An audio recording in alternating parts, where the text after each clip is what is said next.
तो कहा जा रहा है कि जो ज़हीर है उसके दो चाचाओं ने, दादा ने, उन्होंने भी दो लड़कियों को भगा के शादियाँ की हैं। देखें, ये भी हमें पता आपकी मीडिया से ही चल रहा है कि ये हमारा तो यही है ना, पहले दिन से हमें यही शक है, शुबात भी हैं, क्योंकि ये पूरी गैंग है। ये एक केस नहीं है, इस केस के पीछे और भी हमारे पास एक निमरा का केस है, उसमें भी यही सेम इंसिडेंट है। आपको मीडिया में भी वो भी पता होगा। अभी इस तरह के लोग हैं जो इस तरह से बच्चों को बुला फुसला करके एक काम, उनकी जहनीत नहीं होती है। आप एक मुझे बताएं, 13-14 साल वाली बच्ची उसके कहाँ डिसीजन ले सकती है? कानून ये कहता है कि 18 साल वाली शादी कर सकते हैं। आप ड्राइविंग लाइसेंस बनाने जाएं, आपको 18 साल का कार्ड चाहिए। नादरा में कोई सर्टिफिकेट बनाने जाएं, आपको 18 साल के कार्ड की ज़रूरत पड़ेगी। आपको कोई भी काम है, गार्डियन सर्टिफिकेट बनाना है, आपको वली मुकर्रर करना पड़ेगा, 18 साल से कम है। आपको कोई मर्डर केस में कंप्रोमाइज़ करना है, आपको गार्डियन मुकर्रर करना पड़ेगा। भाई, जब आपकी बच्ची छोटी है, आप कैसे कह सकते हैं? कैसे आप निकाह कर सकते हैं? किस कानून के साथ आप निकाह कर सकते हैं? कौन सा ऐसा कानून है? आप मुझे बताएं, कौन सा ऐसा कानून है जिस कानून के तहत ये शादी हो सकती है? कोई ऐसा कानून नहीं है। ये कानूनी जुर्म है। आप ऐसी छोटी बच्चों के साथ शादियां करना, ये कानून की वायलेशन है। अच्छा, एक बात बताइएगा कि अभी जो है वो आपने सिंध हाई कोर्ट में पिटीशन दायर की है, तो फिर क्या पंजाब हाई कोर्ट में भी आप लोग इस केस को परसू करेंगे? और क्योंकि इनके खिलाफ मुकदमा हुआ हुआ है, जो दुआ के वालिद हैं, तो वहाँ पर अगर ये जाते हैं लाहौर, तो क्या मतलब गिरफ्तारी वगैरह हो सकती है या इनके खिलाफ कोई लीगल एक्शन हो सकता है? हाँ, देखिए क्या कर रहे हैं आप? देखिए मैडम, आपने दो चीज़ें बात की। देखिए, हम लाजमन है, हमें कोर्ट बुलाएगी, पाकिस्तान की गवर्नमेंट है, हम सिंध गवर्नमेंट हमारा साथ दे रही है। हमें पूरी उम्मीद है कि पंजाब गवर्नमेंट भी हमें साथ देगी और हमें प्रोटेक्शन प्रोवाइड करेगी। और रही बात ये कि हमें कोर्ट ने वहाँ पर बुलाया और नोटिस हमारे पास मौसूल हुआ, तो इंशाल्लाह हम वहाँ पर भी जाएंगे और अपना केस डिफेंड करेंगे।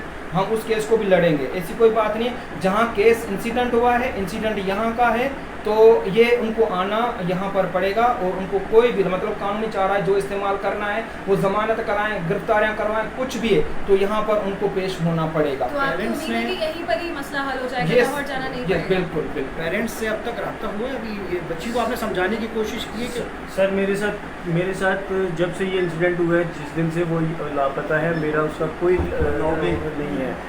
ना उसने फ़ोन पे उसने रब्ता किया है, ना मुझे किसी ने उस पार्टी की तरफ से किसी ने रब्ता करवाने की कोशिश की है। अच्छा, एक बार फिर से दोहरा देंगे कि आप लोग अभी क्या जो है वो कानूनी लाहेमल इख्तियार करने वाले हैं? हाँ, देखें, हम बिल्कुल, हम तो एक स्टार्टिंग से लेके एंड तक हमारा मंशूर यही है। हम चाहते भी यही है कि ये एक मिसाल कायम हो, क्योंकि ये दुआ ज़हरा सिर्फ अकेली नहीं, हम उसकी पूरी पाकिस्तान की अवाम उसके साथ खड़ी हुई है और हम सारे पेरेंट्स उसके साथ हैं, माँ बहन बच्चे सब पूरे उनके साथ हैं। क्योंकि ये आज इस दुआ के साथ वाक़या हुआ है, आने वाले वक्त में किसी और के साथ भी दुआ बन सकती है। तो हमें मोहतात रहना चाहिए। हमें ऐसे लोगों के खिलाफ कानूनी कार्रवाई करनी चाहिए जो इस तरह के कानून की वायलेशंस करते हैं। और हम ये चाहते हैं कि हमारी बच्ची सेफली रिकवर हो और उसको मौका दिया जाए, वो पेरेंट्स के साथ मिले। एक माँ बाप है, उसकी बूढ़ी माँ है बेचारी, उसके साथ मिलना चाहिए। कौन से कानून की बात करते हैं यार? कौन सा कानून ऐसा जो माँ बाप को मिलने से रोक सकता है? मुझे मेरी बच्ची का भी खतरा है कि पता नहीं न जाने उन्होंने अभी तक क्या किया होगा, क्योंकि ना ही उसमें कोई बयान आ रहा है ना। एक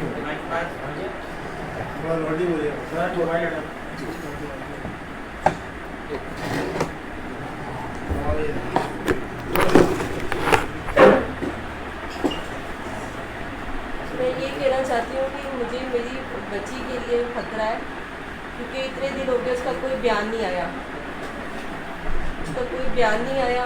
न जाने वो भी ज़िंदा भी है कि नहीं है, और उसके साथ क्या कर रहे होंगे, क्या नहीं कर रहे होंगे। और हम लोग 21 दिन हो गए, 21 दिन से हम लोग अजियत में, ऐसे लग रहा है 21 दिन ही, और 21 साल हो गए ये दिन और रात गुजारते हुए।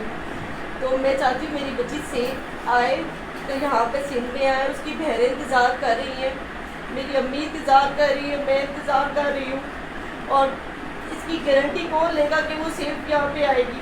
और हमें भी जान का खतरा है, क्योंकि हमें भी ज़ाहिर वो गैंग है, कोई आम इंसान तो है नहीं ना किसी की बच्ची को उठा के ले गए वो। तो हमें भी जान का खतरा है, हमें भी, और मेरी बेटी को तो है ही खतरा। तो दूसरी बात ये है कि मुझे भी समझ नहीं आ रही मैं क्या बात करूँ।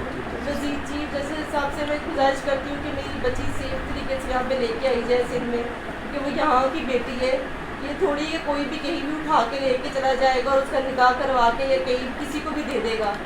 और दूसरी बात ये है कि वज़ीर आज़म और जो इदारे सब हैं जो जिन्होंने हमारा साथ दिया और जिन्होंने जो अभी नहीं सुने, जिन्होंने अब हमारी बात सुने, एक माँ की बात सुने, हम बहुत अजियत में, बहुत तकलीफ में, हज़ारों बार मैं कह भी चुकी हूँ, मैं तो यहाँ तक भी कह चुकी हूँ कि हमको हमें बच्ची देते हम माफ़ करने के लिए तैयार हैं, लेकिन इतने दरिंदे कि वो सुनते नहीं हैं। हमें स्कूल नहीं आता, यकीन करें मैं आपको कैसे बताऊँ, अगर आपकी बच्ची एक दिन घर से बाहर चली जाए आप लोग सोच सकेंगे?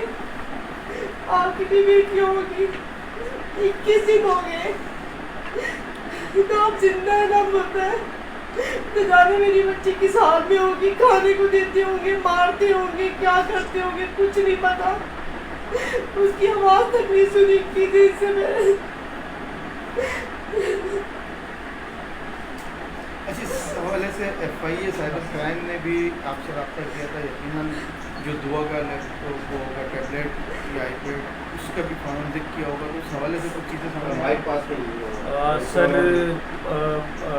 सब एजेंसीज इस पर वर्कआउट कर रही थी, लेकिन अनफॉर्चुनेटली जिस दिन वो बच्ची का निकाहनामा और उसके अगले दिन जो उसकी वीडियो अपीयर हुई, जो कि डेफिनेटली एक अंडर प्रेशर स्टेटमेंट थी, उसके बाद एजेंसीज जो थी वो इसमें पुल आउट हो गई थी बज़ाहिर।